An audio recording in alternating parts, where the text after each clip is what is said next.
Alors, bonjour à toutes et à tous. Il y a François qui nous rejoint là. Non, c'est bon, on attendait François, il y a un petit problème de connexion. François, tu dois être dans le coin. Ah, ça y est, je te vois. Salut. Xavier aussi est là, donc on va pouvoir débuter.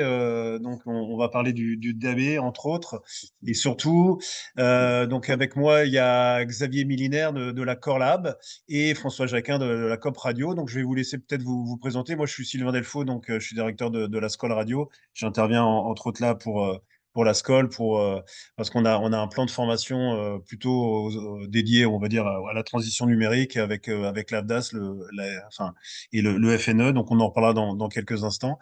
Xavier, tu débutes peut-être cette présentation. Alors, il faudrait activer le micro à chaque fois, Oui, bonjour apparemment. à tous. Ouais, donc enchanté, je suis Xavier Milner, donc moi je travaille pour la Corlab, donc plusieurs d'entre vous me connaissent très bien puisqu'il y a des radios adhérentes qui sont connectées aujourd'hui. Et en tant que coordinateur régional à la Corlab, j'accompagne, on va dire, depuis plusieurs mois, plusieurs années même, hein, le déploiement du DAB ici sur le territoire régional, puisque les premiers appels DAB+ en Bretagne administrative remontent à 2019. Donc il y a une petite maturité maintenant depuis 4 ans qu'on traverse ces différents appels. Voilà. Je laisse François peut-être te Ouais, présenter avant. merci Xavier. Oui, bonjour à tous. Donc François Jacquin, je suis le gérant de la coopérative de radiodiffusion, qui est un opérateur de multiplex qui, depuis 2014, accompagne des éditeurs dans différents multiplex. Donc aujourd'hui, la Coop Radio gère 10 multiplex. En gros, sur le grand ouest de la France, ça va de Calais, Dunkerque jusqu'à Pau, en passant par Rennes, Nantes, Saint-Nazaire, La Roche-sur-Yon, Limoges, Paris quand même pour un site. Voilà. Et donc, je suis sur le sujet du DAB depuis 2006 même. Donc, j'ai une certaine ancienneté. Et donc, je peux vous expliquer un peu, vu d'un opérateur de multiplex, ce qu'il en est. Ouais, bah, je pense qu'on peut peut-être débuter comme ça. François, peut-être expliquer un petit peu, parce que c'est vrai que, comme disait Xavier, on a une certaine maturité sur certains opérateurs ici en Bretagne, mais c'est vrai que toutes les zones n'ont pas encore été ouvertes et peut-être repréciser comment ça s'est développé, comment ça se développe, l'accélération peut-être dernièrement du DAB. Alors, l'ARCOM, anciennement le CSA, s'est cherché un certain temps pour lancer la radio numérique.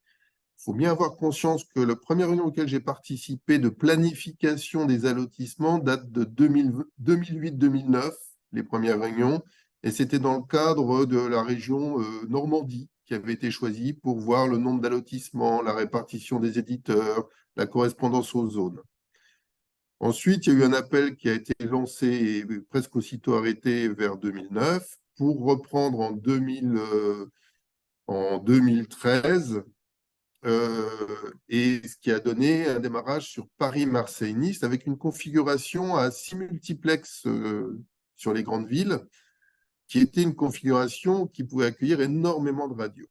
Et puis, mais les grandes radios, les grands réseaux ne sont pas venus. Donc là, l'ARCOM a cherché pendant un certain temps la meilleure solution pour lancer la radio numérique et a relancé en 2018 un appel à candidature, cette fois-là sur Lille, Strasbourg et Lyon, puis 2019 sur Nantes et d'autres régions. Enfin, je ne connais plus toutes, je ne vais pas toutes vous les citer comme ça.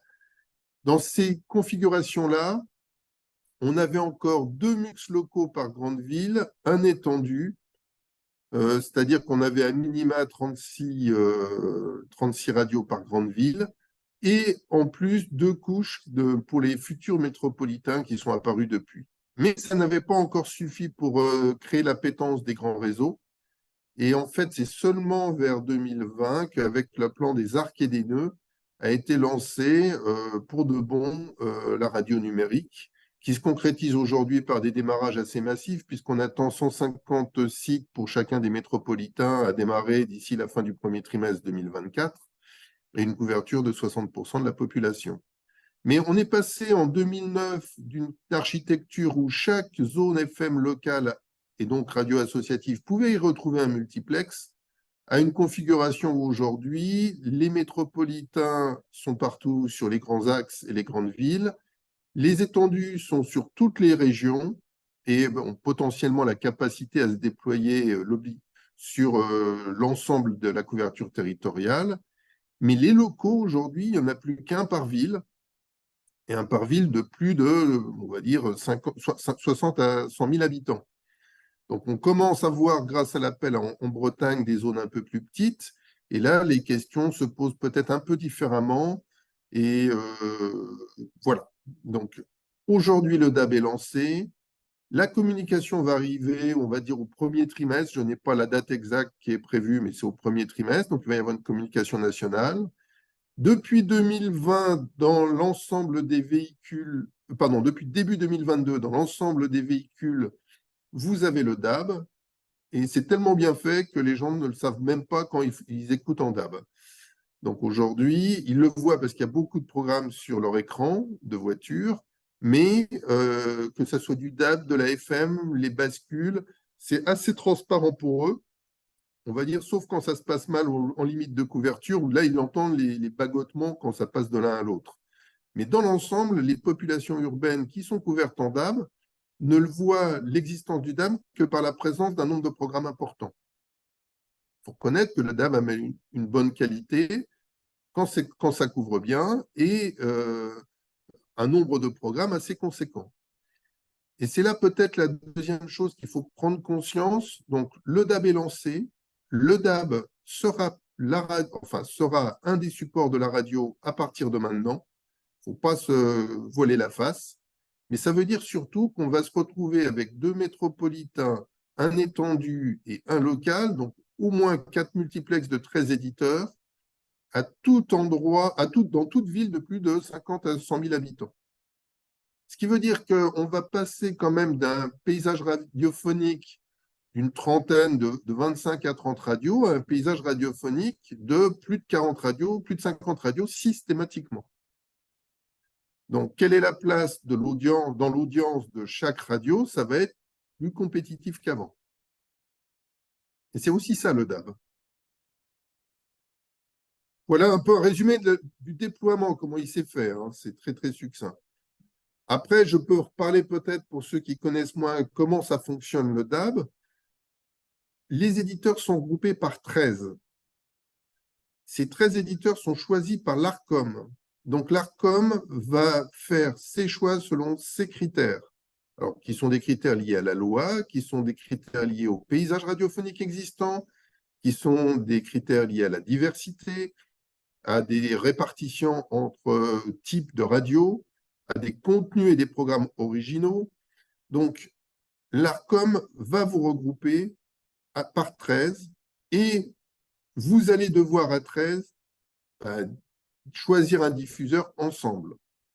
L'ARCOM, la loi impose de le faire à travers une société qu'on appelle un opérateur du multiplex, qui habituellement n'est pas une radio. Ce n'est pas strictement interdit dans la loi, mais de fait, pour éviter les conflits d'intérêts, ce n'est pas une radio habituellement. Donc, mais ça doit être une société. Et cette société, c'est une sorte de syndic de copropriété, enfin plutôt un syndic de fréquence, qui va essayer de trouver des consensus au niveau des éditeurs pour qu'ils choisissent leur diffuseur. Une fois que le diffuseur est choisi, je dirais les choses deviennent simples. En fait, c'est des contrats qui sont prévus pour 5 ans, et tant que le contrat se déroule, il ne se passe pas grand-chose. Et c'est à chaque anniversaire du contrat, au bout de 5 ans, qu'il y a une discussion, garde-t-on les mêmes diffuseurs, change-t-on de diffuseur, augmente-t-on la zone de couverture. Dans l'ensemble, aujourd'hui, les obligations qui sont données se font assez bien en un site de diffusion. Ce n'est pas toujours le cas, et dans les nouveaux allotissements, je n'ai pas encore fait l'analyse, dans ceux qui vous concernent en Bretagne en particulier, il n'est pas impossible qu'il faille parfois 2 sites. Et c'est là qu'en fait commence à apparaître la difficulté. Théoriquement, et il me semble en pratique, une radio associative normalement constituée en bonne santé doit pouvoir avoir une double diffusion en DAB FM sur un site DAB. Du jour où on fait 2 sites DAB, on voit les difficultés apparaître pour les radios qui se posent des questions de trésorerie, de financement.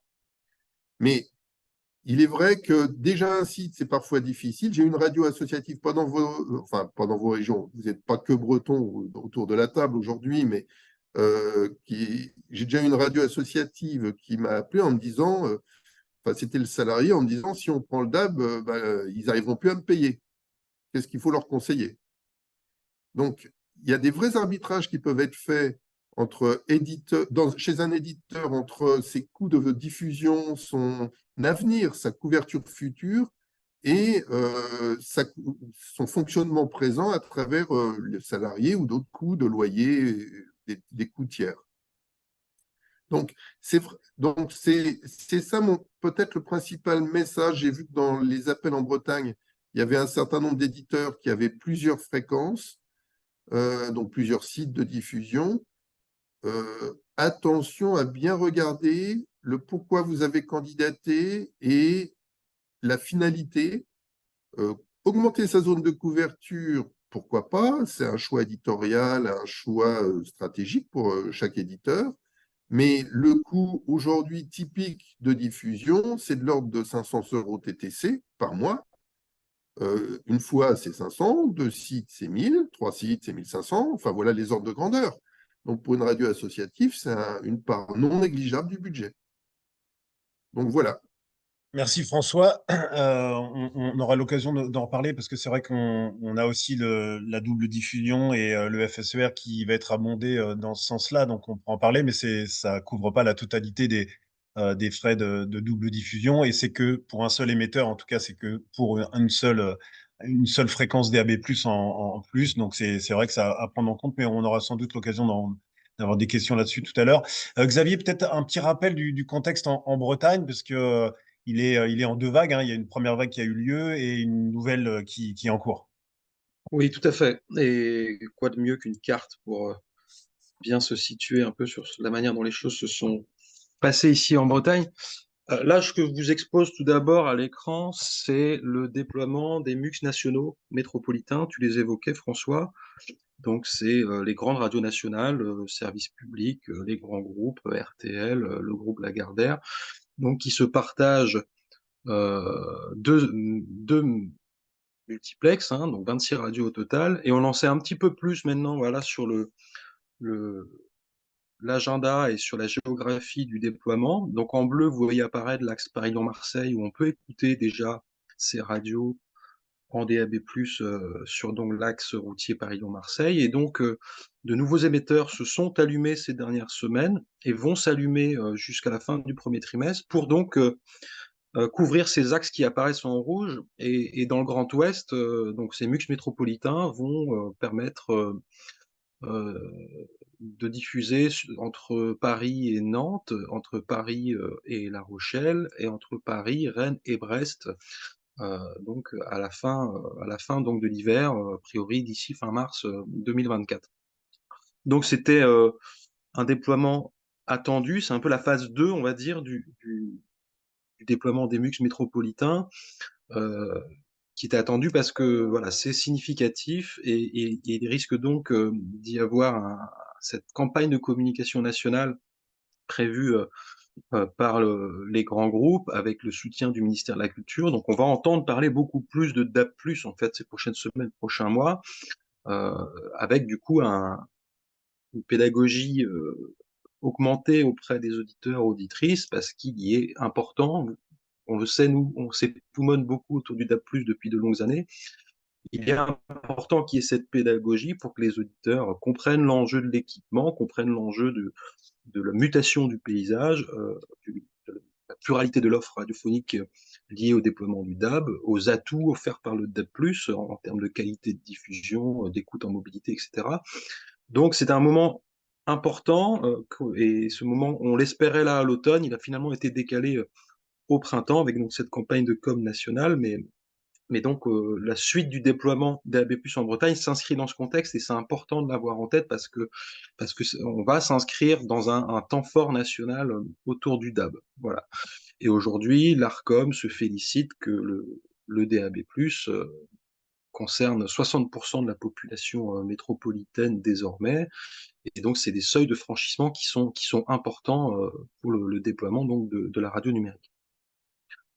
En Bretagne, on est toujours dans une complétude, on va dire, incertaine, de ce qu'on peut appeler un puzzle maintenant.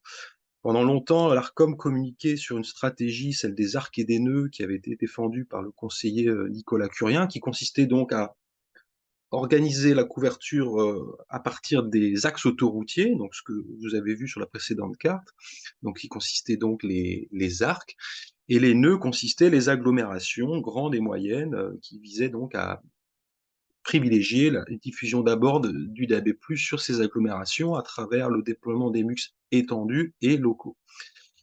Et donc en Bretagne, désormais,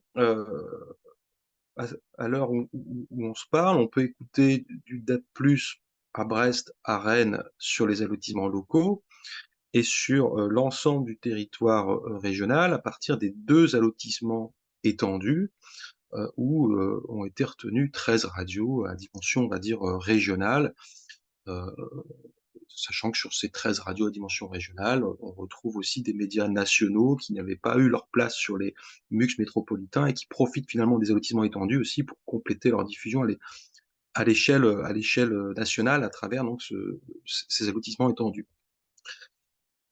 Et donc la mise en appel de cette zone complémentaire a eu lieu il y a 2 ans, 18 mois maintenant.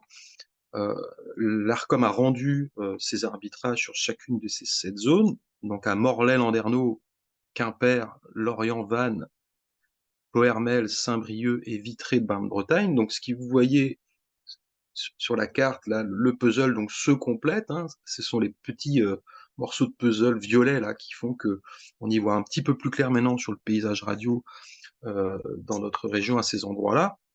Pour autant, il reste des incertitudes avérées sur un ensemble de zones, en particulier donc des zones à dimension plutôt rurale, semi-rurale. Et pour ceux qui connaissent bien la Bretagne, on pourrait résumer ça autour du Trégor, du Creuse-Braze, Centre-Bretagne, du pays de Dinan-Saint-Malo et du pays de Redon-Brocéliande. Voilà. Et c'est important d'avoir cette attention sur cette complétude incertaine, puisque, en l'occurrence, à la Corlab, fédération de 20 radios associatives, ben, cela concerne directement certaines radios adhérentes qui n'ont pas du coup une duplication tout à fait identique en plus de leur couverture actuelle en FM, ce qui a amené certaines de nos radios à faire des choix tactiques, on peut dire, des choix politiques même, pour aller sécuriser une place en DAB+, sur certaines zones, dans l'attente espérée de l'ouverture de nouveaux allotissements, mais dont pour l'heure on n'a aucune garantie, puisque tout devra être a priori clarifié dans la publication d'un livre blanc, donc un procédé de, de, de, de concertation et d'arbitrage dans lequel s'est engagé l'Arcom en cette année 2023, qui devrait donc donner lieu à la restitution d'un livre blanc avec des arbitrages importants sur ce que sera la suite du déploiement des DAB+ en milieu rural, et aussi sur la potentialité d'une extinction de la FM.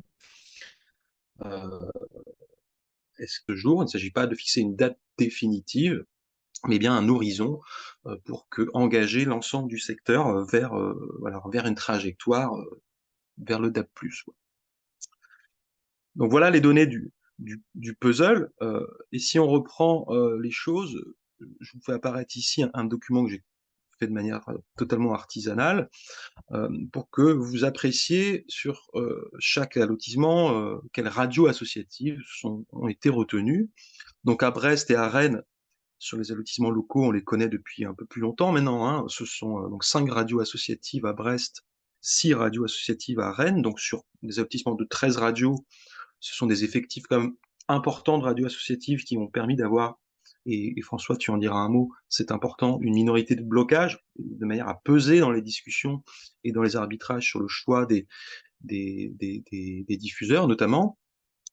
Et donc on voit, depuis la publication des résultats sur les 7 autres zones par l'Arcom, des contingents quand même assez importants de radios associatives sur les autres allotissements à Morlaix, 3 à Vannes, 5 sur Ploërmel, 4 sur Saint-Brieuc et 4 aussi sur Vitré.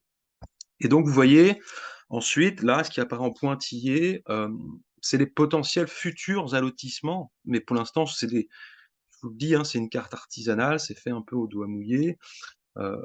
C'est, je pense, en tout cas, sur ce que la Corlab va privilégier comme plaidoyer ces prochains mois, c'est l'ouverture de futurs allotissements à terme sur ces zones-là pour permettre aux radios associatives et situées sur ces espaces ruraux, d'avoir aussi un avenir en DAB+, avec donc voilà, l'idée de compléter les choses en Trégor avec Guingamp-Lannion, en Centre-Bretagne avec son la nécessité de 3 zones entre Châteaulin, Carhaix, Rostronin, le pays de Dinan-Montfort et le pays de Pontivy.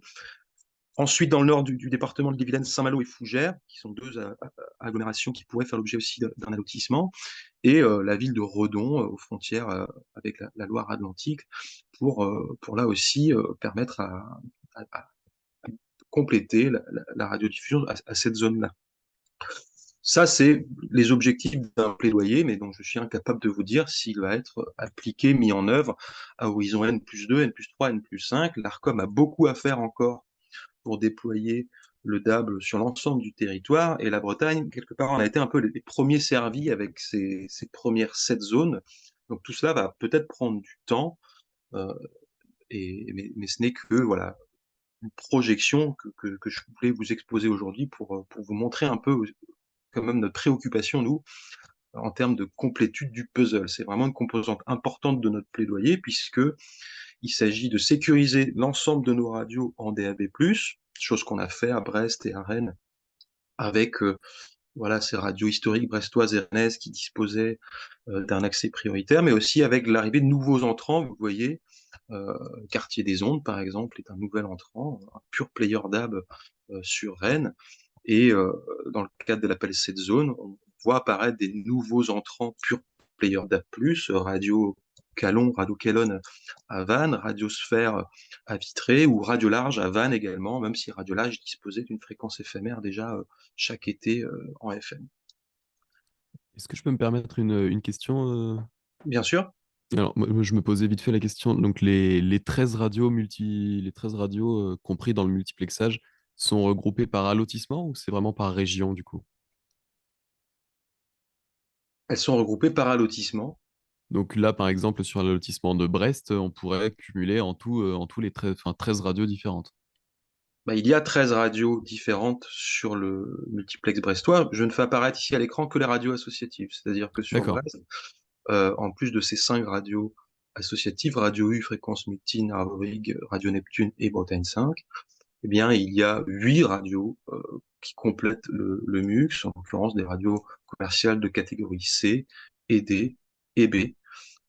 Voilà, dans un équilibre, finalement, une forme de effectif hybride que privilégie l'ARCOM dans son instruction pour maintenir les équilibres globaux du secteur. Voilà.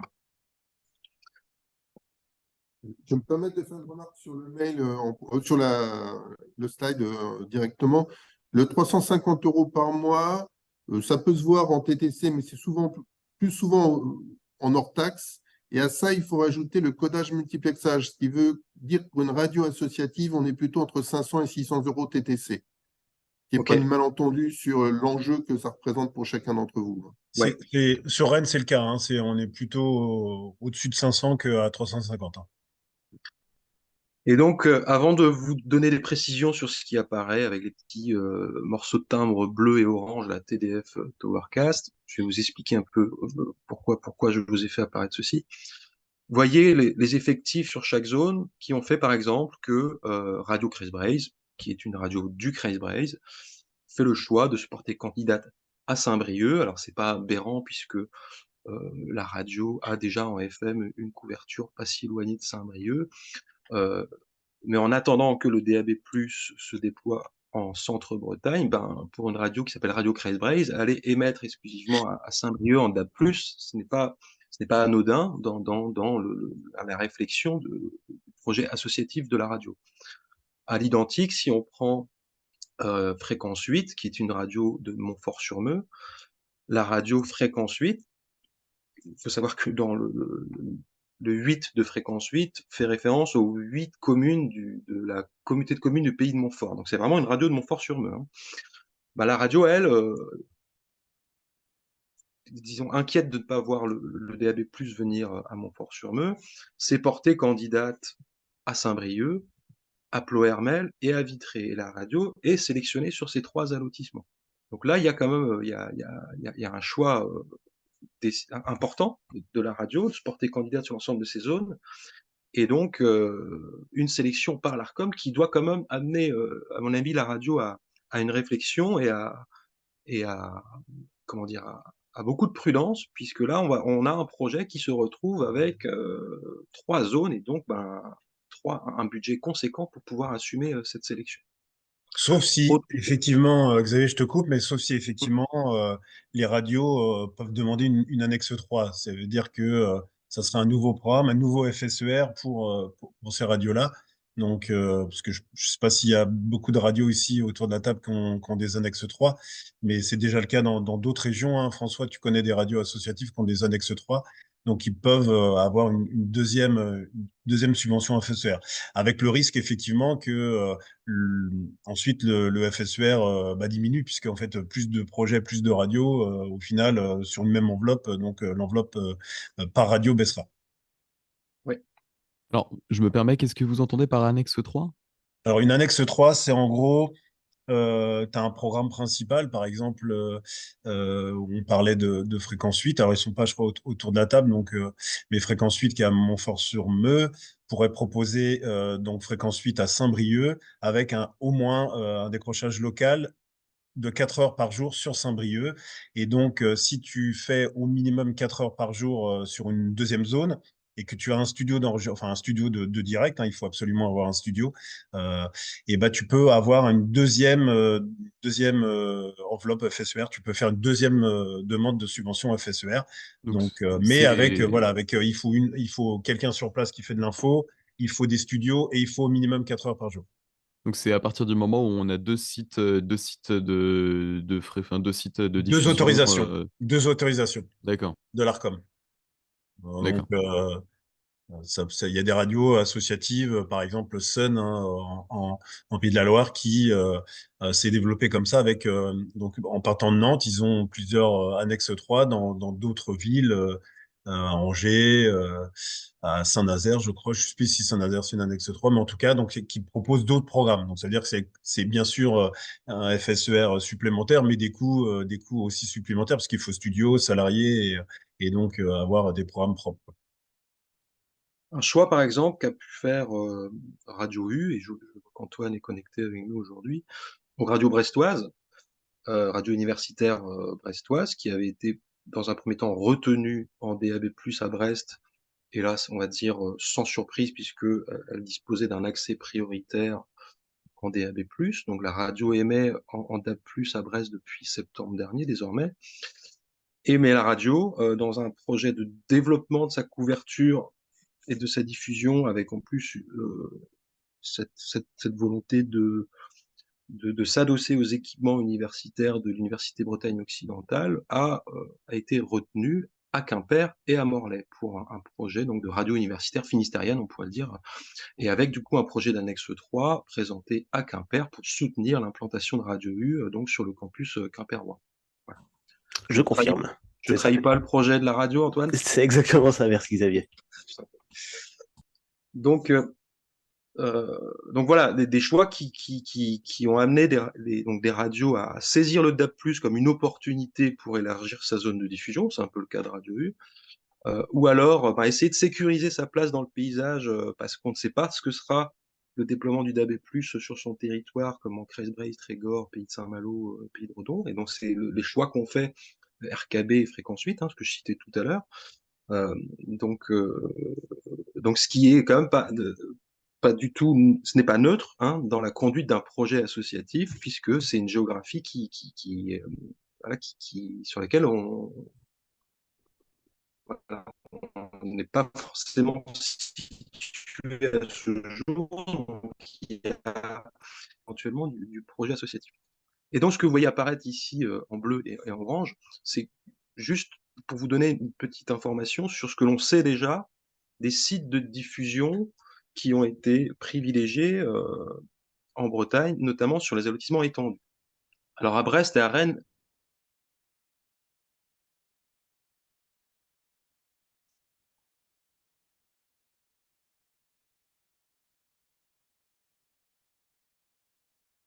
entre TDF, entre TDF et Towercast au moment donc de la négociation, avec des sites plutôt compétitifs sur chacune des agglomérations. Et par site compétitif, en fait, hein, il faut considérer la hauteur du pylône pour pouvoir vraiment bien diffuser sur l'ensemble de l'agglomération. Des prestations souvent, on va dire, similaires en termes d'intervention en cas d'urgence maintenance. Ça, c'est quand même des standards appliqués par les deux grands opérateurs historiques.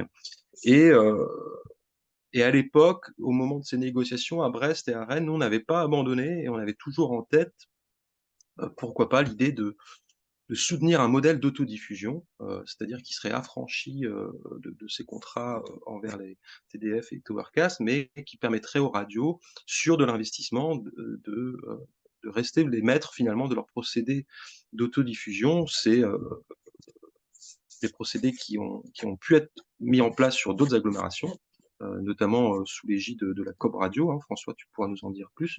À Nantes, à Bordeaux, mais aussi dans le Nord. Cependant, ni à Brest ni à Rennes, nous ne sommes parvenus à mettre en œuvre cette ingénierie d'autodiffusion parce que on va dire que l'intérêt économique de ce modèle d'autodiffusion par de l'investissement euh, n'était plus si rentable face finalement à une concurrence raisonnable observée entre TDF et Towercast qui ont amené ces deux opérateurs à formuler des propositions tarifaires qui étaient plutôt attractives et qui ont plutôt convaincu la radio voilà, de ne pas s'engager sur l'autodiffusion et de l'investissement. Et l'intuition qu'on a désormais, c'est que ce qui a pu être construit en autodiffusion investissement en DAB+, il y a 5 ans, 6 ans, ou il y a moins longtemps, 3-4 ans, ça nous semble être moins d'actualité aujourd'hui, dans cette phase de déploiement où, a priori, la rentabilité économique et avec tout ce que ça implique en termes d'enjeux de gouvernance, etc., conduisent plutôt les radios à privilégier des solutions, on va dire, toutes clés en main, avec TDF, Towercast, qui sont souvent en concurrence sur chaque zone, voire PHFcom, qui est un troisième opérateur de diffusion, qui se mêle parfois un peu à la lutte aussi sur les allotissements. Et donc, ce que vous voyez apparaître sur les autres zones, en fait, on sait que sur les allotissements étendus, les radios donc, retenues sur ces allotissements étendus, les fréquences régionales, hein, ont privilégié donc, une diffusion avec Towercast à Quimper, à Lorient, à Vannes, Redon, Fougères, Saint-Brieuc. TDF l'a emporté à Vitré, Bain-de-Bretagne, Pontivy, Guingamp, Lannion. Enfin, tout ça pour vous dire que sur ces zones-là, on a connaissance des sites. On a connaissance de la performance de diffusion de ces sites puisqu'ils ont été mis en concurrence il y a quelques mois sur les allotissements étendus. Et donc, on peut s'attendre à ce qu'il y ait une concurrence finalement un peu similaire sur les allotissements locaux entre TDF et Towercast à partir de ces mêmes sites de diffusion pour peu que ces sites soient en mesure d'accueillir un émetteur DAB en plus. Parfois, il y a quand même des enjeux de place sur les pylônes. Ce n'est pas si évident que ça. Donc voilà un peu l'exhaustivité des informations connues à ce jour en Bretagne et toutes les réserves hein, que j'expose par rapport à ce que j'affiche ici à l'écran, qui sont juste, voilà, c'est une diapo artisanale avec quelques intuitions sur les zones qui pourraient être à terme des allotissements qui pourraient être proposés, mais dont on n'a aucune garantie tant que l'ARCOM ne livre pas lui-même ses arbitrages attendus au premier trimestre 2024. Merci Xavier. S'il y a des questions, n'hésitez pas à lever la main dans le partage. Enfin, voilà, vous pouvez lever la main comme ça, on vous donnera la parole. Mais vous pouvez le faire avec l'ordi, Antoine. Juste deux petites questions rapides. François, euh, là, on a vu qu'il y avait une concurrence féroce des opérateurs, enfin, en tout cas des diffuseurs TDF, Towercast, entre autres. Là, on l'a vu en Bretagne. Est-ce qu'on peut imaginer que les prix vont augmenter dans les prochaines années. C'est-à-dire que là, au début, c'est un appel pour qu'on puisse être en DAB. Puis, une fois qu'on sera tous en DAB, les prix risquent de monter. C'est une première question. J'aurai une deuxième question après pour Xavier sur peut-être les financements locaux où on en est arrivé. Ce sera voilà. François? Alors, je ne peux me mettre à leur place. Ce que je peux confirmer par rapport à ce que disait Xavier, c'est que au démarrage en 2018, en 2014, en 2018, 2019, les prix étaient plus élevés qu'ils le sont aujourd'hui. Et les alternatives dans le contexte de enfin les alternatives à TDF Towercast étaient recherchées. Il faut bien voir que 2018-2019 se posait la question, est-ce que les grands réseaux radio, les catégories E ou D, vont venir sur le DAB ou pas? Et les acteurs ne voulaient pas prendre de risques. Donc typiquement en 2018, il y a des multiplexes qui ont démarré à 7 éditeurs. J'en ai eu un à Calais à 7, un à Valenciennes à 8. C'est pas le même modèle économique quand vous devez faire payer un coût de diffusion à 8 éditeurs au lieu de 13. Ce qui a nécessité, puisque les Towercast n'a pas fait d'offre, par exemple à Calais, Dunkerque et Valenciennes, Towercast n'a pas fait d'offre, TDF sur certains sites n'a pas fait d'offre ou était à des prix qui n'étaient pas compatibles avec ce que voulaient mettre les éditeurs. Donc, ça a favorisé l'investissement par les éditeurs pour trouver une solution à des prix raisonnables. Typiquement, ces 350 €, c'est ce qu'on arrivait à faire par l'investissement. Donc, il y avait un ticket d'entrée par l'investissement de l'ordre de 3 000 à 4 000 €. Et ensuite, on chutait à 300, 350 € de coût de diffusion, tout compris.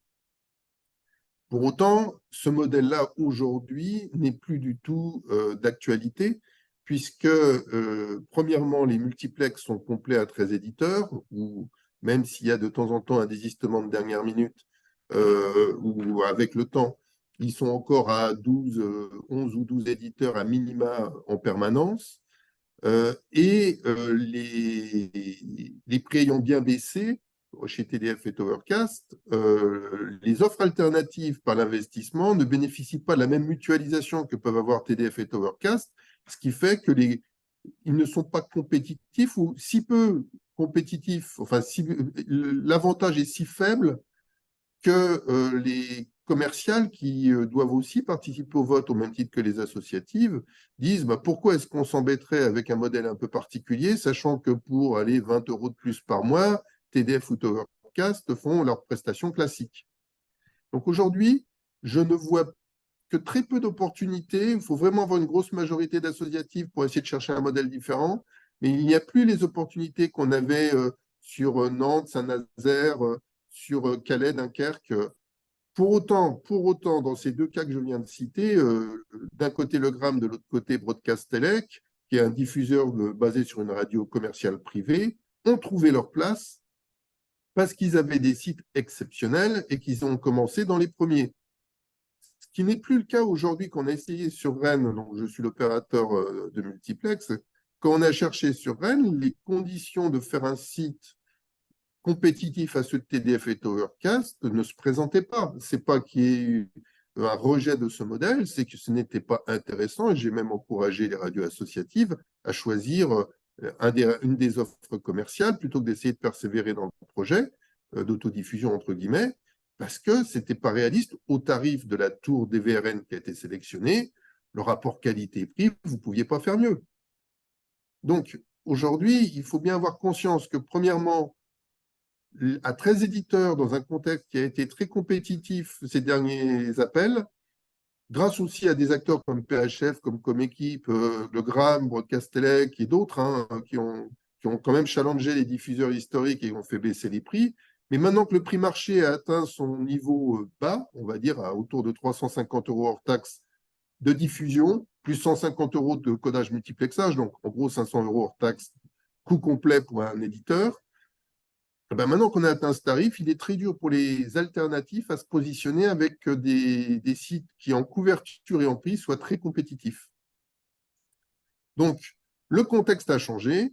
Je ne dis pas que ça ne va pas se retourner à nouveau, toujours pour le choix des diffusions. Dans les allotissements sur des villes moins importante, où il y a plus, enfin, où le modèle économique est moins serein pour les commerciales. Il faut bien avoir conscience que quand vous avez un bassin de population de 60 000 habitants, ce n'est pas la même chose que quand vous avez un bassin de population de 300 000 habitants. Tout le monde le comprend bien, mais c'est le coût de diffusion d'un TDF Towercast reste le même, puisqu'en fait, c'est lié directement à l'infrastructure, aux équipements, plus leur marge. Mais à un moment, ça ne peut pas baisser en dessous d'un certain seuil. C'est pas Le coût d'un site n'est pas proportionnel à la population, il est proportionnel au coût du matériel. Donc, on peut se retrouver à avoir des coûts par auditeur, c'est-à-dire sur la population couverte divisée par le coût du site, qui commence à devenir important pour certains réseaux commerciaux et qui vont peut-être ne pas candidater sur certains multiplex à terme. Alors que l'associatif qui est localement présent, lui, sera toujours intéressé puisque c'est sa zone de couverture. Donc pour moi, c'est là que va revenir peut-être ce modèle d'autodiffusion sur les allotissements très ruraux où les commerciales qui sont pourvus par ailleurs à travers les métropolitains, les étendues, voire les locaux des grandes villes, ne vont pas être si pressés d'aller couvrir ces zones. Par rapport au prix futur, donc je ne pense pas que ça puisse descendre beaucoup en dessous des tarifs actuels. Soyons clairs, 13 éditeurs, 300, enfin on va dire 500 € hors taxe, le coût de la diffusion, ça ne descendra pas. Ça ne montera peut-être pas très vite, parce que les prochains appels, je pense, vont être un peu dans ce contexte. Mais au renouvellement des diffusions, c'est là que la bataille va apparaître. Donc, je l'ai vu, moi, sur le nord, où ça a commencé un peu en avance de phase, parce que les engagements des contrats que j'avais dans le nord de la France étaient de 3 ans. Donc, ça, c'était les premiers contrats qu'on faisait. On n'avait pas de visibilité sur le DAB. Donc, les contrats étaient à 3 ans. Maintenant, ils sont à 5 ans. Donc là, on va attaquer les renégos sur Nantes, Saint-Nazaire, La Roche-sur-Yon, donc la phase 2019. On va voir comment ça se présente. C'est certain que les TDF Towercast ou d'autres diffuseurs peuvent essayer d'avoir des offres plus compétitives pour faire baisser les prix. Et on verra comment ça se terminera. Donc, dans l'ensemble, je ne m'attends pas immédiatement à une remontée des coûts. Je pense plutôt à une stabilité des coûts de diffusion autour de ce qu'on voit. Et c'est plutôt dans 5 ans, ou quand on aura une visibilité grâce au livre blanc sur l'avenir de la FM et sur l'avenir du DAB, indirectement, que se reposera la question, est-ce que les prix vont augmenter parce que le DAB devient la denrée rare, comme l'était la FM à une époque, et à ce moment-là, vous verrez les prix remonter. Si le DAB se positionne dans un ensemble un peu complexe et la FM perdure, les prix pourraient être stables. Toute chose égale par ailleurs entre l'inflation et l'énergie. Ok, merci François. Donc, je vous rappelle, vous allez dans réaction pour lever la main. Il y a un truc lever la main, comme ça, c'est plus simple parce que ça évite qu'on se coupe la parole. Donc, Damien de Radio Balise, je crois, voulait parler. Xavier, on reviendra peut-être juste sur les financements, peut-être un petit peu plus tard. Damien, si tu veux. Merci François. Moi j'ai deux petites questions. La première, c'est nous on va être sur un territoire, donc Radio Balise, on est sur l'Orient, on va être sur un territoire qui est un bassin de vie, Lorient-Quimperlé, avec pas mal de vallées encaissées, donc une estimation à deux émetteurs. Donc là je regarde les prix, je me dis waouh, 1 200 € par mois, ça va être raide, tout en gérant la diff FM. Est-ce que au sein du consortium, donc des 13 radios, on peut se voir imposer en fait tout simplement le fait de devoir démarrer sur deux émetteurs et de pas pouvoir attendre? Et la deuxième question, c'est si un éditeur sur le multiplex se barre en cours de route, quid de la facture pour les radios, les 12 autres radios qui se retrouvent? Est-ce qu'on va devoir repartager les frais de la 13e radio qui se barrerait, par exemple? Voilà. Alors, pour te répondre, Damien, déjà, c'est bien, tu es prudent, tu fais la bonne évaluation. Là, il faut bien voir que les zones à Brest et à Rennes, on pouvait diffuser sur l'agglomération rennaise et brestoise avec un seul émetteur. Donc, les choses se sont passées de la sorte avec donc un seul émetteur et donc une diffusion limitée à, on va dire, donc 500 € TTC par mois par radio. Les appels proposés par l'ARCOM sur cette seconde phase de déploiement ne sont pas tout à fait les mêmes. les zones proposées sont plus complexes. Et Lorient-Quimperlé, par exemple, fait partie de ces zones complexes, tout comme l'est, par exemple, Quimper-Concarneau, et qui demande en plus à aller diffuser sur Douarnenez et voir le Pays Bigoudin. Ou sur Quimper, par exemple, à terme, c'est peut-être 3 émetteurs qu'il faudra pour couvrir la zone. À Saint-Brieuc, c'est Saint-Brieuc-Lamballe, Loudéac. Donc, je pense qu'un émetteur peut permettre de diffuser sur Saint-Brieuc et Lamballe, mais pour aller diffuser à terme à Loudéac, il faut aussi avoir dans sa projection la nécessité d'un second émetteur.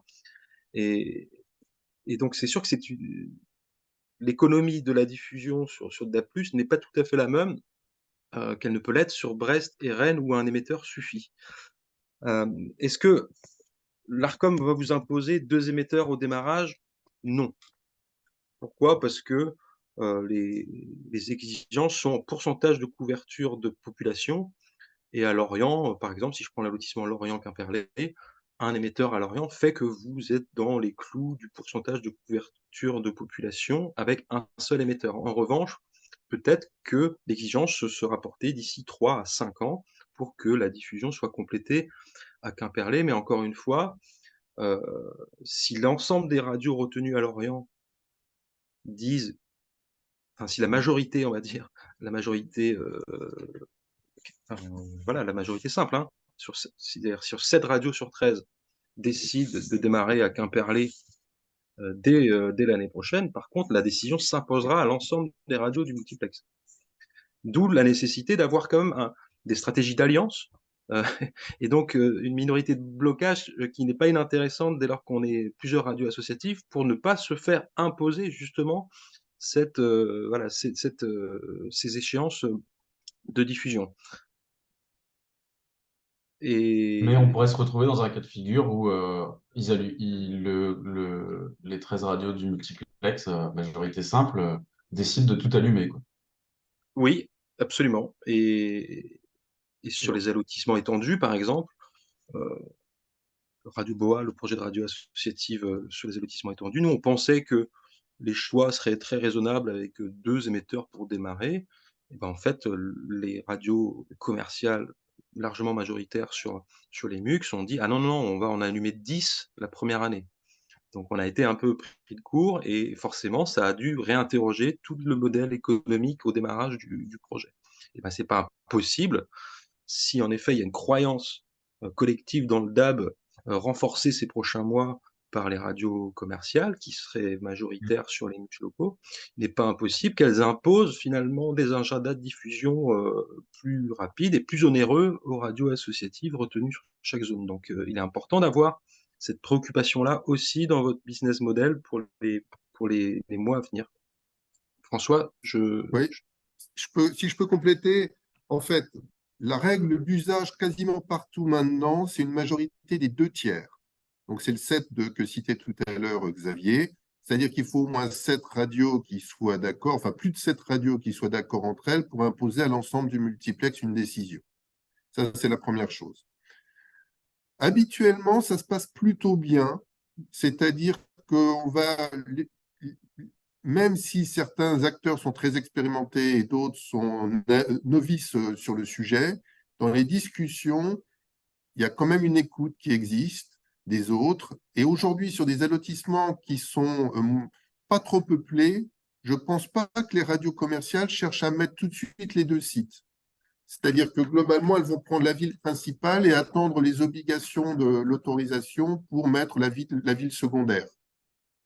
Je n'en suis pas sûr, parce qu'il y a d'autres stratégies qui sont apparues pour les étendus, mais qui, à mon sens, ne s'appliqueront pas telles quelles pour vous, pour les allotissements locaux.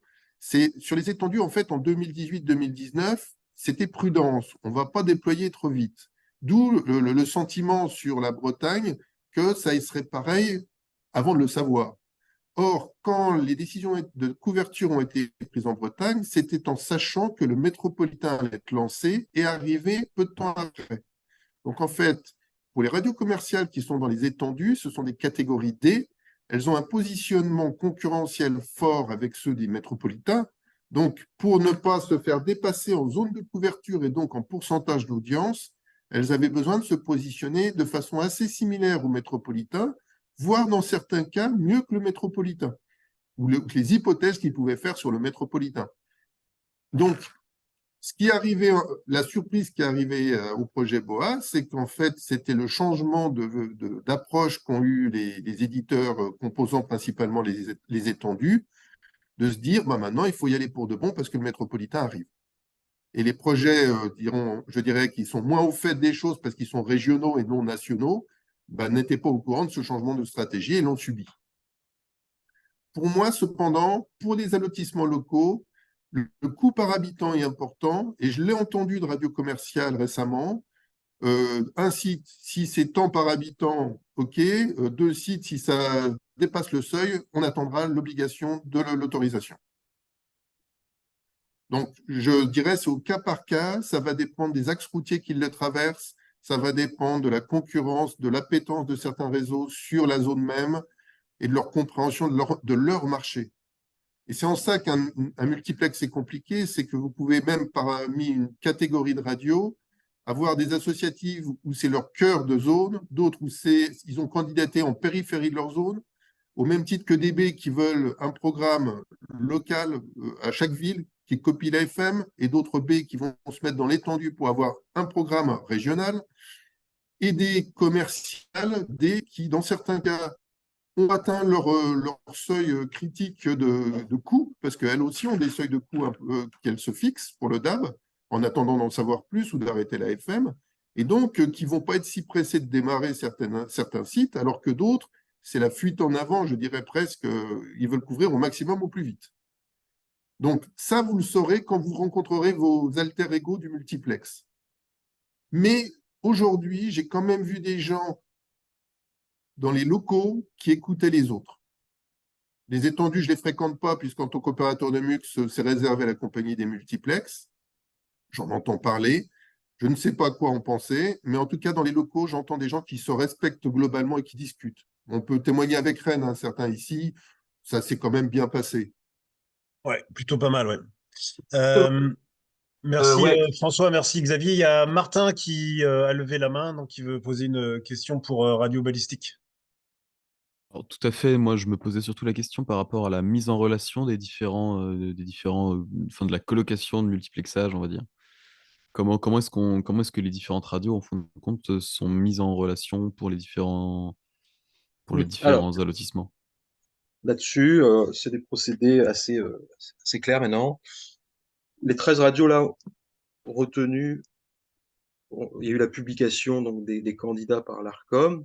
Maintenant, l'ARCOM doit adresser à chaque radio la notification officielle, ce qui prend toujours un peu de temps parce que l'ARCOM a des délais administratifs toujours un peu importants, et d'autant plus importants que dès qu'il y a des nouveaux projets, ça les oblige à réécrire de A à Z des nouvelles conventions. Et donc là, pour les radios qui ont été sélectionnées à Vannes, Quimper, Lorient, etc., tout va réellement démarrer lorsque vous recevrez la notification officielle, donc c'est par courrier, hein, et par mail. Et c'est cette notification qui enclenche le délai légal, cette fois-ci, un délai de 2 mois qui oblige les 13 radios à désigner un opérateur de multiplex. Et c'est en fait dans ce délai de 2 mois où il ne faut pas se planter, parce que si dans les 2 mois, les radios n'ont pas réussi à désigner ensemble un opérateur de multiplex, l'ARCOM est autorisé à remettre en appel l'allotissement, c'est-à-dire que les autorisations tombent. Bon, ce n'est jamais arrivé encore en France, mais bon, il faut bien que vous ayez en tête ce délai de 2 mois. Et comment ça se passe en fait, c'est qu'à la notification qui enclenche ce délai de 2 mois, vous recevez dans le corps du mail les adresses mail des 12 autres radios qui figurent à vos côtés dans le multiplex. Et ben là, après, il faut que l'une des 13 radios prenne la main pour animer un peu les échanges. Il y a certains réseaux voilà, commerciaux qui sont maintenant très, très habitués, qui ont beaucoup éprouvé cela et qui peuvent être motrices. À Brest et à Rennes, les radios associatives, notamment via la Corlab, avaient pris l'initiative d'engager ces discussions. Sur certains territoires, vous connaissez peut-être déjà vos homologues de catégorie B. Il n'est pas inutile en off d'en discuter déjà pour essayer de sonder la susceptibilité et la sensibilité de chacun. Mais tout démarre réellement à la notification qui enclenche donc ce délai de 2 mois. Et une fois le PMUX désigné, Il y aura un nouveau délai d'attente puisqu'il faut que l'OPMUX désigné soit agréé par l'Arcom. Donc là, il y a encore un petit temps de véhicule administratif. Et c'est ensuite que un appel d'offres est co-construit avec l'OPMUX pour justement demander aux diffuseurs de se positionner. Et c'est dans cet appel d'offres que vous pouvez fixer, par exemple, les priorités de couverture sur tel axe routier, telle zone, exiger des délais d'intervention en cas de panne. C'est là où vous avez voix au chapitre, hein, dans la constitution de l'appel C'est d'offres. c'est d'abord le choix d'allotissement et ensuite la Le choix, discussion avec les différents intervenants, enfin les différents.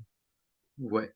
Ouais. En fait, juste pour témoigner sereine, on a eu peut-être 2 ou 3 réunions en visio d'1 heure maximum pour faire des choix de l'opérateur de multiplex et ensuite de diffusion. On passe plus de temps à attendre en fait qu'en réunion. Enfin, on s'est jamais vu physiquement, par exemple, avec les autres radios. On a juste fait des visios et tout le monde n'était pas forcément là. Après, on vote par mail. Enfin, c'est assez simple en fait. Mais c'est surtout du temps d'attente. Alors effectivement, pour les nouveaux programmes, comme le disait Xavier, il y a juste la constitution de la convention qui peut être longuette, puisqu'il faut tout écrire. Donc c'est maintenant l'Arcom est très très méticuleux, hein, j'ai l'impression sur les nouvelles conventions. Mais sinon, le reste du temps, c'est très rapide, hein. C'est 2 3 visios, franchement, avec François sur Rennes, hein, je pense qu'on a eu 2 ou 3 visios au maxi, hein, Oui. pas Pour plus. compléter, les délais sont longs parce que l'Arcom attend d'avoir l'ensemble des dossiers d'un allotissement, voire d'un appel, pour avancer à l'étape suivante. C'est-à-dire qu'une fois que tout le monde a retourné sa convention, elle va lancer les autorisations d'OPMUX pour l'ensemble des OPMUX, des MUX. Alors, elle a déjà fait une fois ou deux l'exception parce qu'il y a un MUX qui traînait trop, mais globalement, s'il y a des nouveaux projets, ceux qui vont mettre du temps à faire leur dossier, et tant qu'il n'est pas validé, eh ben, l'ensemble des éditeurs attendent. Alors, ce n'est pas que l'Arcom qui prend du temps, c'est Oui. le fait de synchroniser les processus pour qu'il y ait des phases respectées pour tout le monde à peu près en même temps. Merci. Caroline, pour l'autre radio, vous avez une question, je crois. Alors, faut mettre le micro, pour le coup.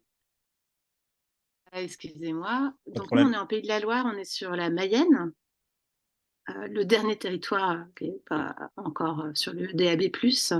On vient de recevoir la convention, donc l'autorisation, enfin, l'acceptation de notre dossier par l'Arcom sur notre allotissement local, donc à Laval. C'est 3 sites de diffusion.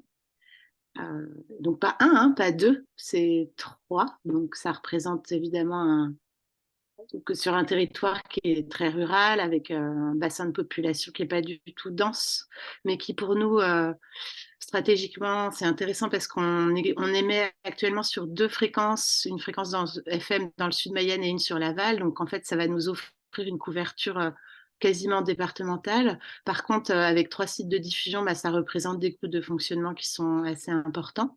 Et sur le département, on est actuellement 2 radios associatives qui avons postulé sur le DAB+. Du coup, la question que je me pose, c'est, on ne sait pas encore, hein, qui a candidaté en fait pour émettre en local comme nous. Donc sur 13 radios potentiellement éligibles, on serait 2, peut-être 3 radios associatives. Comment ça se passe dans ces cas-là? Enfin, là, le déploiement des 3 sites, enfin, nous, on se questionne, hein, sur toujours, même si on a déposé le dossier et qu'on sait que c'est aussi la pérennité de notre radio associative qui se joue sur le DAB. Le risque qu'on prend financièrement, vous en parlez tout à l'heure, hein, sur les coûts de fonctionnement par rapport aux salariés et en même temps sur enfin, voilà, comment ça se passe les négociations sur le calendrier de déploiement des sites. Parce que nous, c'est vraiment 3 sites de diffusion, hein, sur le. Est-ce que vous avez des exemples? Enfin, c'est pas le même territoire que la Bretagne, hein. Ouais. François, tu as sans doute des exemples? J'ai un exemple qui ne va pas dans le bon sens, mais je ne peux pas Ouais. donner tout le détail, en plus ça m'embête. Mais donc, globalement, dans le Nord, j'ai des allotissements qui étaient découpés en sous-allotissements. Donc j'avais Calais qui s'appelait en fait Calais, Boulogne, Édin, Montreuil. donc avec 4 sites potentiels. Dunkerque, c'était Dunkerque, Saint-Omer, Hasbrook, 3 sites potentiels, parce que géographiquement, il fallait ces sites pour faire la couverture de qualité. Et Valenciennes, qui était, lui, sur 4 sous-allotissements, dont un qui était en dehors de la région. Donc, il s'avère que les éditeurs associatifs ont tous pu faire un site et démarrer, accepté pour la plupart, parce que ce n'étaient pas des petites radios associatives, elles n'étaient pas rurales, elles étaient bien constituées en ville avec des bonnes subventions, des salariés adossés à d'autres structures. 2 sites, ça s'est bien passé.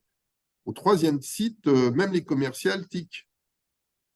C'est-à-dire que quand vous faites la couverture efficace, qui est cohérente avec votre zone FM, ou en tout cas avec les bassins de population, je dirais l'effort peut en valoir l'enjeu de développement. Donc ça, c'est des vraies réflexions qu'ont eu les radios, mais à un moment, il y a un seuil qu'elles ne peuvent pas dépasser, qui est lié vraiment à leur structure de financement et à leur zone de population. Et là, c'est le danger. C'est le danger de croire qu'on va y arriver, qu'on ne peut pas y arriver, puisque dans ces allotissements, la fréquence est la même et la technologie fait que c'est du tout ou rien. Donc, vous ne pouvez pas arrêter de payer un site en disant « je continue les 2 autres ». Si vous arrêtez de payer, on vous coupe les 3. Donc, il y a une vraie discussion à avoir, je pense, au sein de vos bureaux et si on doit aller à 3 et que ça représente ça, est-ce que c'est réaliste?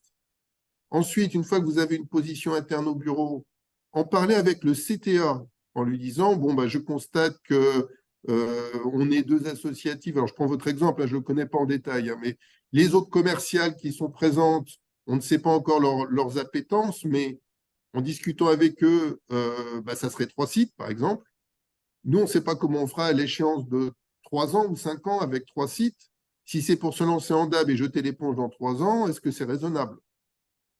À l'inverse, vous pouvez avoir la surprise que les 3 sites sont nécessaires pour faire la zone de couverture, mais que les engagements en taux de population s'arrêtent à 2 sites. C'est un petit calcul qu'il faut faire. Et ce n'est pas impossible que les radios commerciales se disent aussi bah, attendons, on va commencer à 2 sites puisque ce sont les obligations de l'autorisation. Et puis, quand le DAB sera vraiment lancé, quand la FM sera arrêtée, on prendra le 3e. Donc, ça, vous pouvez le savoir en discutant avec les radios commerciales locales qui sont dans le multiplex. Ils sont connus à Laval, d'ailleurs. Je suis surpris parce que vous dites, parce qu'à Laval, je les ai retrouvés là, je les affichais à l'écran. Sur le Laval local, elles sont connues, oui. On trouve bien l'autre radio, Radio Fidélité, les 2 radios associatives.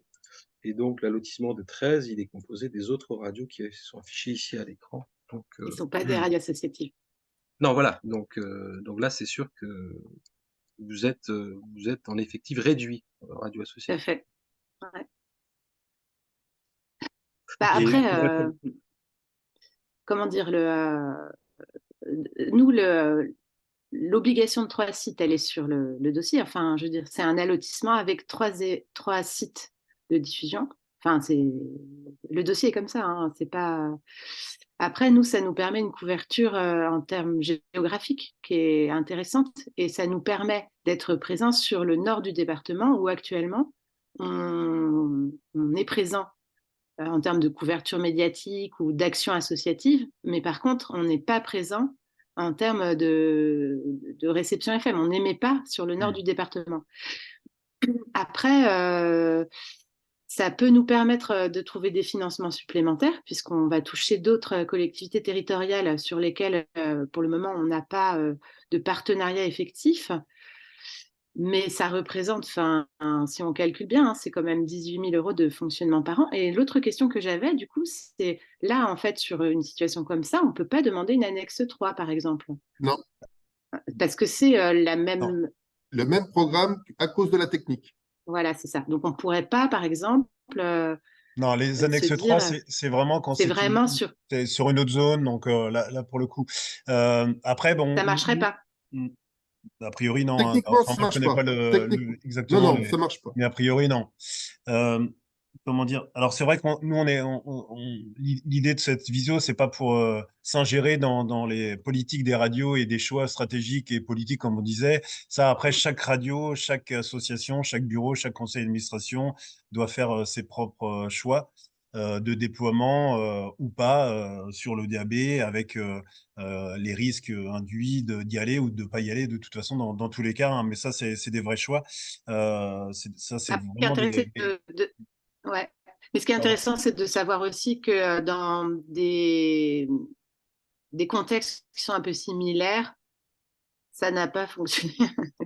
Enfin, pardon, c'est Après, bien aussi de savoir les risques après, je aussi, pense quoi. que François, enfin voilà, nous ce qu'on dit aussi, c'est qu'à chaque fois, c'est jamais similaire. En fait, il y a quand même des plaques toujours différentes. Enfin, il y a toujours des enjeux locaux différents. Donc, il faut bien. Et c'est vrai que là, sur votre territoire, on les connaît pas forcément, donc on peut pas anticiper l'avenir sur les choix. Mais ça, c'est le propre choix, en tout cas, de. C'est Nous, on sûr. est là pour apporter une lecture. Et puis on parlera de formation tout à l'heure, mais on est là pour apporter une lecture de ce qui se passe et de ce qui s'est passé sur le DAB+, sur le déploiement du DAB+, avec bah, des incertitudes qu'on connaît, euh, qu'on connaît tous. Il y avait d'autres questions. On finit à 12h30, donc on va essayer de. Il reste une quinzaine de petites minutes.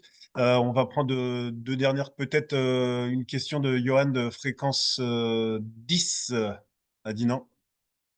Oui, bonjour.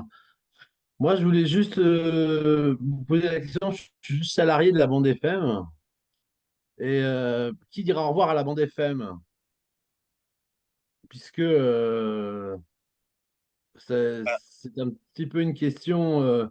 Est-ce que l'obligation du DAB va se faire? Parce que pour l'instant, on est reconduit, par exemple, pour quelques années, par 5 à 15 années. On est de raison soit sur 15 ans en bande FM. Qu'est-ce qu'on fait petit à petit? Est-ce qu'on arrête? Bah, Quels sont les choix stratégiques d'une association ou de l'autorité? on n'a pas, comment dire, je pense que personne autour de la table a la réponse On définitive n'a à pas cette la question. réponse et le Alors, livre on a blanc des, de l'ARCOM doit donner peut-être un horizon, et encore, on n'en peut-être, sait rien. on n'en sait rien. Les dernières communications de l'ARCOM par la voix de son président ou du conseiller Gaucho, c'est parler d'un horizon 2030 comme possible date d'extinction de l'AFM, mais avec a priori, par ce terme d'horizon, il ne s'agirait pas du jour au lendemain d'appuyer sur un bouton qui éteindrait l'AFM, mais plutôt d'engager l'ensemble du secteur dans un abandon progressif de D'accord. l'AFM et du coup une espèce de disparition plus vaporeuse, plus lente, on va dire. Hmm. Mais personne ne semble vraiment y croire désormais à cet horizon 2030. Ça pourrait se passer dans la décennie 2030. C'est plutôt, je pense, comme ça maintenant qu'il faut le comprendre. Mais là-dessus, vraiment, les messages de l'autorité sont très, très prudents, très flous aussi, et les intentions des grands médias assez incertaines. Et c'est quand même, je pense, les grands réseaux nationaux qui auront le fin mot de l'histoire. Merci pour Ok, la réponse. merci. Merci. Peut-être, alors, j'ai vu que Martin avait levé la main aussi, mais il y a aussi Antoine Joly de Radio Calonne. On va peut-être laisser Antoine poser sa question en premier. Oui, merci. Moi, c'est par rapport au délai des 2 mois. En fait, si je comprends bien, nous, on est à Vannes et Towercast nous est imposé. Donc, on a en 2 mois, j'imagine que c'est compliqué de proposer une solution alternative. Mais bon, on ne sait jamais. Non, j'imagine que 2 mois, c'est tout. Ça me paraît en même temps très court. Oui, Xavier? Non, Towercast n'est pas imposé. J'ai fait figurer tout à l'heure Towercast comme étant, c'est là où c'était peut-être maladroit de ma part. Towercast, Possiblement. Towercast a un site qui a été retenu sur les allotissements étendus, qui pourrait être l'un des sites proposés sur l'allotissement local. Mais il y aura bien, comme sur toutes les zones de toute façon, une mise en concurrence, un appel d'offres. Donc, en aucun cas, Towercast n'est imposé. Je pense qu'il y aura une concurrence entre TDF, Towercast et potentiellement PHFcom ou Coméquipe, ou si vous avez un site exceptionnel capable de se glisser dans cette concurrence, c'est aussi la performance des sites de diffusion, hein, après qui permettent voilà, de mettre les choses en concurrence, mais en aucun cas Towercast n'est imposé. Voilà. Ok, donc ça veut dire qu'au début de la réunion qu'on pourrait avoir en fin de la négociation avec les autres radios, on va parler de tout ça, de ces opérateurs possibles. C'est quoi les autres points importants à négocier justement durant ce délai de 2 mois? Alors, je voudrais revenir sur le délai de 2 mois. Il ne faut pas se tromper. Une fois que vous aurez vos autorisations, vous aurez 2 mois pour choisir le syndic de copropriété qui est l'opérateur du multiplex. C'est là les 2 mois qui sont obligatoires. Le choix de cet opérateur de multiplex, cette société, normalement n'anticipe pas le choix du diffuseur. Mais c'est sûr que si vous allez chercher Cemux, filiale de Towercast, ou Airmux, filiale de TDF, ça laisse quand même sous-entendre des choses pour ceux qui ont fait ces choix-là. Par contre, il y a aujourd'hui plusieurs opérateurs de multiplex qui sont actifs et qui sont indépendants et qui jouent le jeu d'indépendance. Grand Ouest Mux, Radio Mux, enfin Radio Mux c'est un ancien, bon, la Coop Radio, mais vous trouverez des opérateurs de MUX qui vous permettront de faire le choix entre les diffuseurs. Ce n'est pas le problème. Et là, vous verrez un peu lors de ces discussions les orientations des éditeurs qui ont l'habitude, qui vont vous pousser dans un sens ou dans l'autre. Mais une fois que ce choix est fait, c'est vraiment après que les offres des diffuseurs seront présentées et faites confiance aux commerciaux de TDF, Towercast, PHF pour vous présenter des offres compétitives et concurrentielles. Et vous aurez un choix à faire. Il s'avère que quand un diffuseur a déjà été sélectionné, pour lui, ça lui coûte moins cher de rajouter une fréquence sur une antenne qui existe que celui qui n'a pas d'antenne. Mais ce n'est pas forcément bloquant puisqu'ils se battent vraiment entre diffuseurs. Et c'est quoi les points importants justement qu'on doit garder à l'esprit? Alors, pour ne pas m'étendre ici trop sur de la technique, ils vous seront présentés, mais c'est en gros la couverture en population, la couverture en axe routier, et ensuite, le reste est assez similaire. D'habitude, aujourd'hui, il y a des garanties de ne pas augmenter les prix pendant 5 ans. Si un éditeur abandonne, on ne le fait pas payer aux autres tant qu'il n'y en a pas plus de 2 ou 3 qui abandonnent. Donc, globalement, c'est une stabilité des prix qui est offerte pour tout le monde. Donc, c'est assez proche, les offres. Je ne dis pas que c'est exactement la même chose, hein, mais c'est assez proche. C'est vraiment la couverture qui va faire la différence. Merci François. Martin, une question rapide, et puis on va essayer d'y répondre rapidement aussi. Moi, très vite, hein, c'est question transfert du flux audio. En fait, on passe par quoi, du coup, pour les envoyer aux opérateurs de multiplexage? J'imagine par IP, certainement. Oui, aujourd'hui, tout le monde envoie par IP et c'est un flux Icecast qui est Oui. utilisé pour 80% des cas. On peut faire mieux en qualité, mais globalement, du FLAC, ça passe aussi. C'est très ouvert aujourd'hui. Il n'y a plus tellement de difficultés, mais c'est de l'IP dans tous les cas. Non, parce que c'est que nous, notre association est sur le point justement d'investir dans des machines de transfert de flux audio par IP, c'est pour ça. Ça fait partie justement de la formation qu'on vous propose et on va en parler dans quelques instants. Il y avait Thomas de Studio Zef qui voulait poser une question.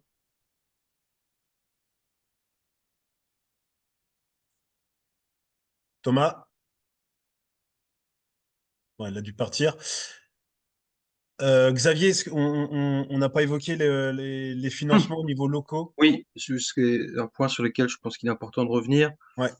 Je ne peux pas juger la situation en Mayenne ou dans d'autres régions. Néanmoins, je suis assez averti de ce qui se passe en Bretagne, puisqu'on accompagne le déploiement DAB+ en Bretagne depuis plusieurs mois, et qu'on a été en discussion, nous le sommes toujours, hein, avec Rennes Métropole, Brest Métropole aussi, etc. Tout s'est finalement décidé une fois que le FSER avait pris son arbitrage, que le ministère de la Culture avait décidé quel serait le soutien de l'État pour la double diffusion. Et donc, on sait maintenant que le FSER soutient les radios en double diffusion avec un forfait de leur subvention d'exploitation. Et donc, grosso modo, pour une radio associative qui reçoit 40 000 euros de subvention d'exploitation par le FSER, le forfait est de 5%. Donc, ça fait une aide à la double diffusion d'environ 2 000 euros en moyenne par radio associative niveau FSER. Sachant que c'est de l'aide à la double diffusion, c'est-à-dire que cela ne concerne pas les pure players DAB qui ne sont pas en FM. Donc voilà, c'est un critère du FSER qui ne s'applique qu'aux radios qui diffuseront donc en FM et en DAB, sachant que c'est une aide à la double diffusion qui s'applique une seule fois et qu'on ne peut pas multiplier par le nombre de zones ou d'émetteurs. Donc on est bien d'accord que au niveau du ministère du FSER, c'est 2 000 € max, pas plus, et ensuite, voilà, ça Par an, s'arrête. du coup. Comment? Et par Par an, an, ouais. du coup. Et par an, tout à fait. Et donc, une fois que cette clarification a eu lieu au niveau du ministère, ben, ça a été beaucoup plus facile ici avec nos collectivités locales de les faire emboîter le pas, on va dire. Enfin, facile, non, hein, c'est quand même toujours un combat, je ne vais pas se mentir.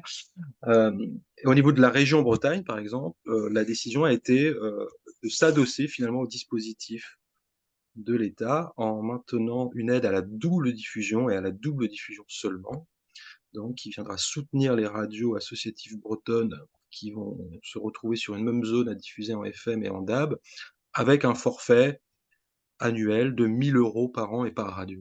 Donc voilà, pour les radios associatives de Bretagne, en double diffusion, il y a cette opportunité de soutien complémentaire de la région à hauteur de 1 000 € par an. Et ensuite, bah là, tout dépend évidemment du territoire où on se trouve. Et pour l'instant, nous, on a eu une réponse à Rennes dans un écosystème, on va dire, quand même assez favorable, écosystème où il y avait en discussion le département d'Ille-et-Vilaine et la métropole de Rennes. Sur Brest, par exemple, impossible de voir le moindre échange avec le département du Finistère autour des radios et du DAB+. Donc en Ille-et-Vilaine, il est convenu que la métropole de Rennes et le département d'Ille-et-Vilaine compléteront aussi l'aide à la double diffusion, ce qui fait que finalement l'effort du FSER, de la région, de la métropole et du département, voilà, soulage plutôt bien les radios en double diffusion à Rennes. À Brest, c'est plus compliqué. Le département n'est pas autour de la table et la métropole de Brest renvoie les radios plutôt sur une logique d'appel à projet, donc avec un mécanisme qui n'est pas aussi simple que celui-là. Donc on connaît le dispositif de l'État, on connaît le dispositif de la région, qui sera le même pour toutes les radios, quel que soit le territoire, quel que soit le soutien subsidiaire de la métropole et du département, ce qui d'ailleurs nous a interrogés, puisque nous, on pense que la région a comme un rôle aussi de péréquation territoriale entre l'urbain et le rural, et que dès lors qu'il y a un soutien significatif d'une métropole d'envergure comme Rennes Métropole, le soutien de la région devrait peut-être se situer là où justement les EPCI de plus petite envergure ne peuvent pas sentir un tel effort. Mais bon, pour l'instant, notre plaidoyer n'a pas abouti et le soutien affiché de la région sera bien de 1 000 € par an et par radio, quelle que soit la zone et quel que soit le nombre d'émetteurs. Voilà. Mais là, vous allez rentrer dans un exercice ces prochains mois qui doit peut-être vous conduire à aller rencontrer votre commune, Lorient, Vannes, Quimper, Saint-Brieuc, ou votre EPCI de référence. Et pour l'instant, tant que l'effort de communication nationale autour du DAB n'a pas démarré, vous allez aussi devoir faire preuve de pédagogie sur ce qu'est le DAB. Je vous avertis tout de suite, il est important que vous appreniez à pitcher le DAB en quelques minutes, et c'est pas simple. C'est pas si évident que ça. C'est pas la radio par internet. Enfin, ça, toutes ces questions-là, vous allez les recevoir très régulièrement. Donc c'est pas facile, et puis surtout, bah voilà, l'effort est plus ou moins efficace selon évidemment la collectivité où on se trouve. Et donc, il y a certains départements d'ores et déjà où on a l'intuition qui pourront nous soutenir, mais pour d'autres, on a la conviction qu'ils ne viendront pas nous soutenir. On a certaines collectivités locales, voilà, qui sont un petit peu averties, d'autres qui partent de plus loin. Mais là-dessus, c'est un travail à conduire, et je pense que là, vous avez plutôt intérêt à vous réunir entre radios associatives. C'est ce qu'ont fait les Rennais et ce qu'ont fait les Brestois. C'est-à-dire qu'ils sont allés voir ensemble finalement leur commune ou leur EPCI de référence pour essayer de porter un message commun, avec plus ou moins de succès, voilà, selon le territoire. Xavier, il y a Thomas qui a retrouvé son micro qui voulait nous poser une question rapide aussi, s'il vous plaît.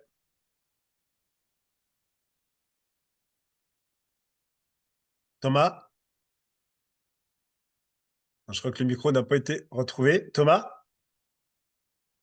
Non. Problème technique en radio. on peut peut-être conclure. Il est 12h25. Il y avait peut-être Johan qui avait une dernière question. Très rapide. Je veux savoir, par exemple, je vois à Vitré, il y a un DAB local. Les DAB locaux vont-ils venir dans chaque territoire de plus de 100 000 habitants? Comment ça se passe? Pour l'instant, on sait que on connaît les allotissements qui ont été mis en appel. On espère que les DAB locaux puissent toucher d'autres zones. C'est ce que j'affichais tout à l'heure à l'écran avec Oui, voilà, des attentes en Trégor, Pays de Dinan, Montfort, Pays de Saint-Malo, Fougères ou Redon. Mais pour l'instant, ce n'est pas à l'agenda, ce n'est pas à la feuille de route de l'ARCOM. Il d'accord. faudra attendre ces prochains mois pour connaître la suite du déploiement DAB sur ces zones. Merci. Moi, moi, Thomas, je crois qu'on ne l'a pas retrouvé. Je voulais juste vous partager l'écran autour de la formation qu'on a montée donc à la SCOL avec l'Accord Lab, donc qui est une formation qui a déjà eu lieu l'année dernière, hein, Xavier, avec des radios qui ont suivi on va dire un plan de formation sur l'année. Il y a des opportunités avec le FNE, donc d'utiliser des fonds pour justement se former sur la transition numérique et donc transition dans la radiodiffusion. Donc, on a un cursus qui va commencer en janvier sur les fondamentaux du son, donc qui est un cursus en ligne. Il y aura on vous l'enverra bien sûr, hein, tout ça par mail. Il y a aussi 2 jours, Xavier, sur le DAB+, donc un peu plus précis. C'est vrai que tout à l'heure, il y a eu des questions un peu plus techniques. On va pas y répondre dans un webinaire d'1h30, mais pour aller précisément dans ces réponses-là, bah, il y a une formation qui existe et c'est François Jacquin qui sera donc le formateur ici présent. Et puis, il y avait aussi des demandes régulièrement d'améliorer la qualité du son en studio, mais hors les murs, parce que c'est vrai que le DAB+, nous apprend à être sur une qualité meilleure, hein, parce que c'était un petit peu l'idée au lancement du DAB de se dire qu'on émettrait avec une qualité supérieure à la FM. Donc ça veut dire que nous, on a tout un travail, en tout cas entre radios associatives, à améliorer notre qualité de son, déjà en studio, et puis aussi lorsqu'on fait des émissions délocalisées. Donc il y a 2 jours aussi avec Bruno Blanchard qui a participé au lancement de Radio Boa, hein, qui a installé un studio magnifique à Quimperlé. Et donc, c'est une session. Alors, il y a aussi pour les radios de l'Accord Lab et de Radio Boa une autre session, mais qui est ouverte que aux radios adhérentes, qui est sur un outil collaboratif que Radio Boa et l'Accord Lab ont monté. Donc voilà, tout ça. J'ai été rapidement sur ce plan de formation. On vous l'enverra et on sera disponible pour répondre aux questions de financement, parce que le FNE peut financer la totalité, en tout cas, si les demandes sont faites en temps et en heure de ce plan de formation et hors plan conventionnel et hors plan légal sur le plan conventionnel. Donc, ça veut dire un financement total. Par contre, je pense que sur les délais, il va falloir qu'on fasse des demandes assez rapidement. Je crois on doit faire des demandes avant la fin du mois, même avant. Enfin, on est assez pressé là, je pense que pour l'année 2024. Donc voilà à peu près sur. J'étais rapide parce qu'on a. Alors Thomas, je proposais que vous posiez votre question dans le chat, mais je la vois pas pour le coup. Est-ce que vous m'entendez? Le micro, c'est bon. Ah, ça y est, bonjour, bonjour à tous, désolé pour le contretemps technique. Oui, j'ai appelé, donc je suis en région centre pour ma part. L'appel à candidature vient d'être déployé chez nous. Et donc, on est sur, en ce qui nous concerne, moi, sur Blois, sur un allotissement local. Et je me posais la question avec mon conseil d'administration de savoir s'il était pertinent stratégiquement, peut-être, d'attendre un éventuel allotissement étendu. Est-ce qu'il y en aura un? Est-ce qu'on commence d'abord par un lotissement local pour ensuite étendre la zone? Je me posais ces questions-là et ça nous permettait, nous, de temporiser pour savoir si effectivement nous lancer dans le DAB était un bon choix en fait. Encore une fois, nul ne peut connaître les intentions de l'ARCOM. Est-ce qu'il y aura un Ok, allotissement étendu et à quelle échéance? À ce stade, on ne sait pas. Donc moi, je serais d'avis de vous conseiller de candidater sur l'allotissement local. Et si un lotissement étendu devait être proposé dans les années à venir, il sera temps pour vous peut-être d'y candidater pour basculer et étendre la zone, mais mais peut-être pour l'heure de sécuriser une place sur l'allotissement local. Mais c'est encore une fois une décision qui importe, qui doit être appréciée et pesée à l'aune aussi des réflexions économiques qu'on a essayé de vous transmettre aujourd'hui, et à partir voilà, d'une propre évaluation, vous, de l'intérêt aussi sur la zone. Il Très y a bien, un vrai merci. enjeu. Il y a un vrai Excusez-moi, enjeu à bien travailler son plan de financement, en fait. Oui. Et c'est vrai que, voilà, pour éviter de mettre en difficulté une association, des salaires, des salariés, il faut effectivement réfléchir à tout ça. Et je pense que François l'a bien dit tout à l'heure. Je vais prendre 2 secondes juste pour préciser une chose. Je suis étonné qu'il n'y ait pas d'allotissement étendu qui soit en appel à candidature sur une zone locale. Soit il a déjà été lancé, et dans ce cas-là, il n'y en aura pas d'autres, parce que il a été vous êtes à côté de quelle grande ville? On est sur Blois, nous. À mon avis, il est lancé déjà, celui-là. Donc, il faudrait regarder. Je vais regarder sur les cartes, mais pour moi, l'étendue est déjà lancée. Si il n'était pas lancé, il aurait été en même temps que le local. Il ne lance pas un appel local sans qu'il ait étendu en même temps. D'accord. J'ai pas du tout, moi, entendu parler d'un allotissement local, d'un allotissement étendu, pardon, sur Blois, mais je vais me renseigner aussi. Mais en tout cas, ils sont tous planifiés. Ça, c'est Ok. certain. D'accord. Et deuxième chose, un allotissement local peut éventuellement être étendu à la marge. Ça a été évoqué parce qu'à l'origine, les fréquences pour les locaux étaient un peu plus, couvraient un peu mieux que les zones qui ont été choisies dans les découpes.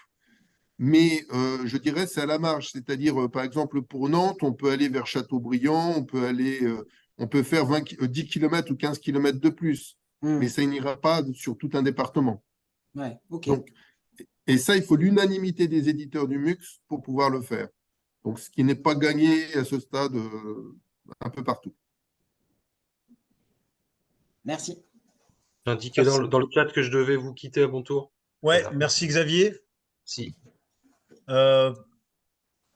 Martin, tu as peut-être une dernière question. Alors, c'était très rapide, c'était juste pour savoir, parce que en fait, j'ai encore énormément de questions qui pourraient se poser. S'il y avait d'autres moments qui pourraient ou qui étaient déjà prévus pour pouvoir peut-être y répondre, non?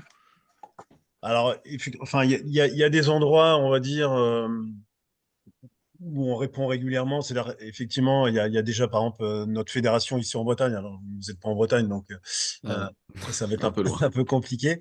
Où on a souvent voilà, des sujets autour du DAB. Il y a le SNRL, où, alors moi, je suis vice-président du syndicat, donc je vais le mettre en avant, mais où on fait des congrès, on fait régulièrement, et on tient quand même assez régulièrement comment dire, nos adhérents au courant de ce qui se passe dans le DAB. On voit que François, donc, est aussi présent pour répondre. Et puis, bah, nous aussi, on a la formation qu'on lance là sur le DAB, sur le son, où il y aura des questions, où il y aura beaucoup de réponses plutôt à toutes les questions qui seront données. Effectivement, là, c'était vraiment un webinaire pour présenter un petit peu les enjeux. J'imagine, oui. Parce que voilà, nous, on est très attentifs aux problématiques des financements des radios associatives, hein. Moi-même, je dirige une radio et on sait que ça peut être compliqué, en tout cas, de financer. Surtout quand il y a 3 émetteurs, là, j'entends sur certaines zones, c'est quand même des coûts. Donc voilà, Alors, nous, on nous, voulait sur, organiser ce temps-là. Je sais qu'il y aura toujours plus de questions que de réponses et toujours plus de temps à demander. Mais en tout cas, voilà, on va vous envoyer comment dire, le programme de la formation, et on sera de toute façon, nous, ici à la SCOL, si vous souhaitez avoir des renseignements par rapport à ce plan de formation, on pourra vous répondre, hein, il n'y a aucun souci, on prend rendez-vous et on fera ça. Et puis, merci François d'avoir participé Oui. à ce webinaire. Merci à tout le monde d'être présent. J'espère qu'on a quand même éclairé quelques petites lanternes sur le DAB+. Ça fait tellement longtemps. François, tu disais, première réunion. Nous, en Bretagne, j'ai répondu à un premier appel en 2009. Ouais.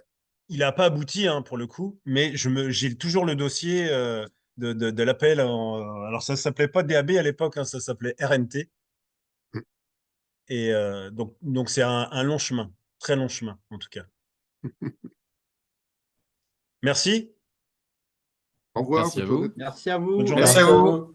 Bonne journée, au revoir. Au revoir.